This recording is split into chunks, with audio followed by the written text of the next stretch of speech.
జగన్ అక్రమాస్తుల కేసులో ఫార్మా కంపెనీల కుట్ర వ్యవహారంపై మరింత కీలక సమాచారం సేకరించిన సిబిఐ సమగ్ర వివరాలు ఆధారాలతో ఇవాళ రెండో అనుబంధ అభియోగ పత్రం సమర్పించనుంది. 7 అంశాలపై దర్యాప్తు చేస్తున్న సిబిఐ వాటిపై వేరువేరుగానే అభియోగ పత్రాలు దాఖలు చేసే అవకాశాలు కనిపిస్తున్నాయి.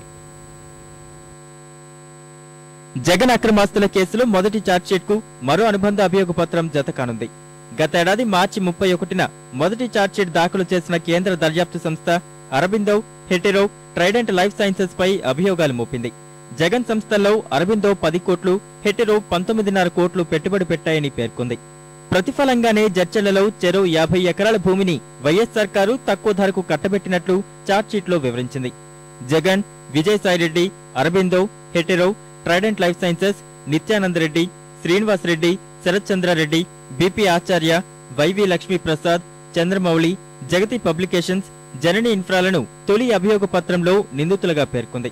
ఈ కేసులో దర్యాప్తు కొనసాగించిన సిబిఐ మరింత కీలక సమాచారాన్ని సేకరించింది. ముఖ్యంగా జగన్ పాత్రపై వివరాలు, ఆధారాలు సేకరించినట్లు తెలుస్తోంది. జగన్ ఒత్తిడితోనే వైఎస్ రాజశేఖర రెడ్డి ఫార్మా సంస్థలకు అక్రమంగా భూ కేటాయింపులు జరిపారని ఆధారాలు సేకరించినట్లు సమాచారం. వీటన్నింటిపై సవివరమైన ఆధారాలతో సిబిఐ ఇవాళ అనుబంధ అభియోగ పత్రం సమర్పించనుంది. జగన్ విషయంలో అవినీతి నిరోధక చట్టంలోని అభియోగాలపైన విచారణ జరపాలని అభియోగ పత్రంలో కోరనున్నట్లు తెలుస్తోంది.